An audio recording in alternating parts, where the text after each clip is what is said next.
Welcome to chapter 27 of the book of 2Chronicles. The next king that we have now is Jotham. In the Hebrew, it's Jotham. Very similar. It begins, Jotham was a son, Eoatham, in the Greek is how it's pronounced, Eoatham. Jotham was a son, 20, and Pente. We have the pentagon. Pentecost has to do with 5, are added with other words, 50, so forth. 5 years old, he was a son of 25 years old in his taking reign. Vasilevin is the verb for the king. Vasilev is a king, and to be a king or to take reign. Vasilevin.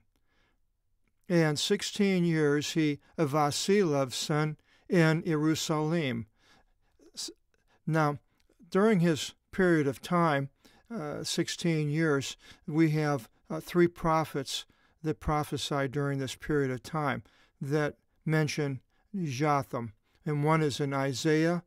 He mentions during the reign of Jotham and others. Hosea 1:1, Isaiah 1:1, and Hosea 1:1 mentions Jotham, and Micah 1:1 mentions Jotham. And a few other things are in 2 Kings chapter 15 that aren't in this short chapter here. And Jotham took reign in the 2nd year of Pekah, the king of Israel. And it says, though, that Hoshea, who followed Pekah, son of Elah, killed Pekah and took reign the 20th year of Jotham.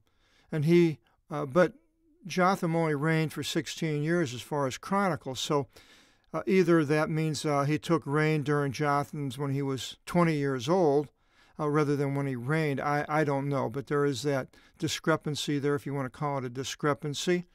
And then during this period of time, that it was in 2 Kings 15:37, it mentions Syria and their king Rezin, and Pekah from Israel coming against Judah in 2 Kings 15:37. And the name of his mother was Jerusha in the King James, daughter of Sadok. Generally, when I think of Sadok, is a Levite, so I don't know if she was in the tribe of Levi or not.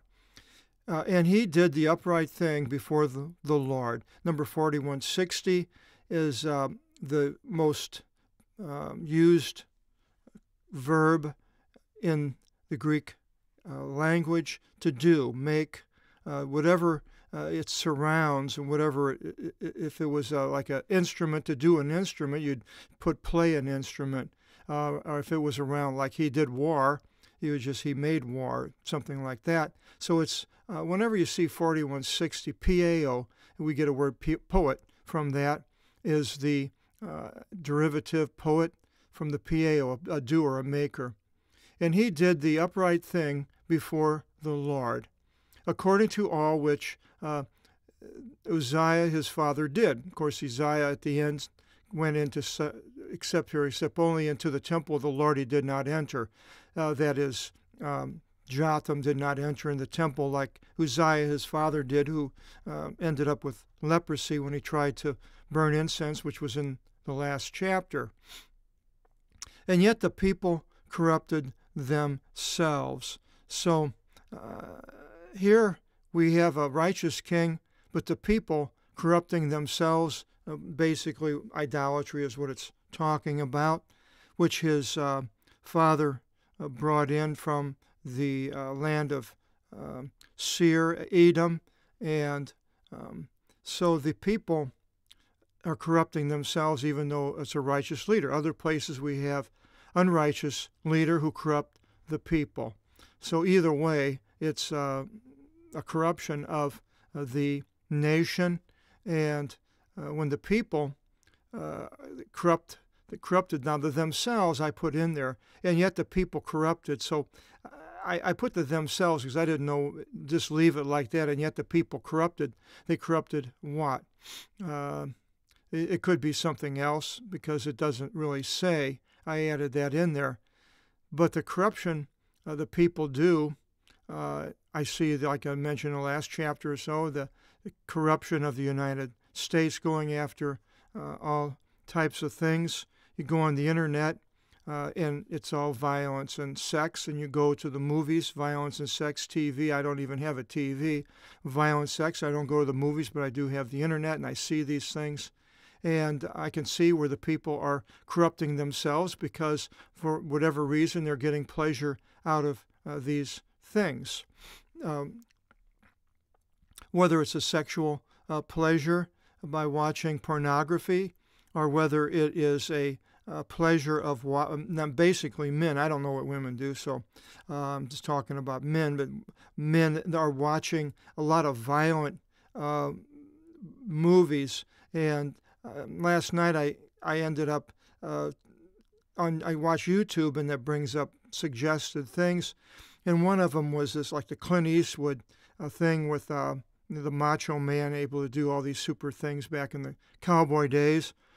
And I watched it, and then that once you open that up, it turns into something else, and it's like, wow, it sure grabs your attention because they're constantly throwing bait out there to catch you, to go to these things. I ended up going to this horrible, like, new gangster movies, and the bloodshed and the language and everything was so horrible that today I was still thinking about it, and it's like, wow, that's horrible. You sit there and you make one little mistake and you go to these things, and it's hard to rid your mind of that stuff. And so you're basically corrupting yourself by what you see and do, and allow yourself to be in cahoots with, joining up with people that are doing these corruptible things. I'm sure there's a lot more corruptible things that I haven't seen because I tend to not want to be around that.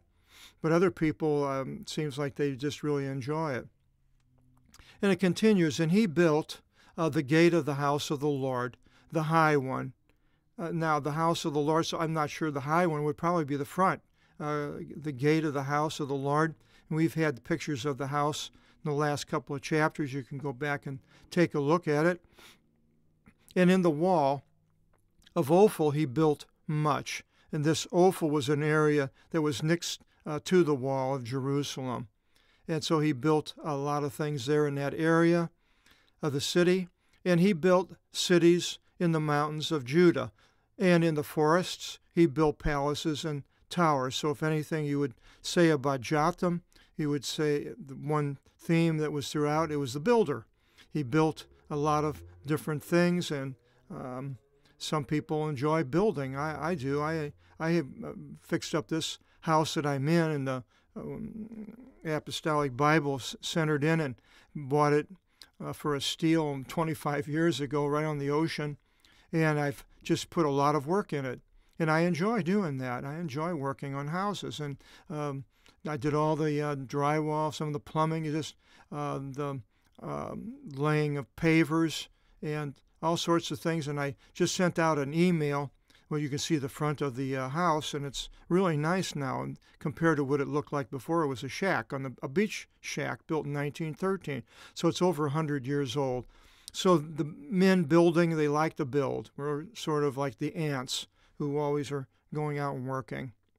And Jotham did combat against the king of the sons of Ammon. And Ammon is directly east of Israel. It's today the country of Jordan. Amman, Jordan, is still the capital.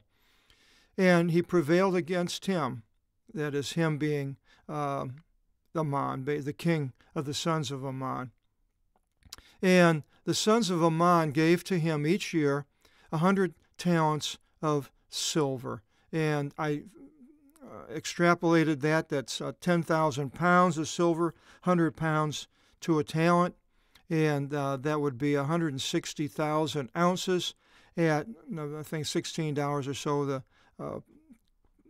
what silver is worth today would be $2,880,000, along with all this 10,000 cores of wheat and 10,000 of barley. Now, I didn't figure out how much that would be, but it's quite a bit that these sons of the king of the sons of Ammon brought to him each year, and in the second year and the third.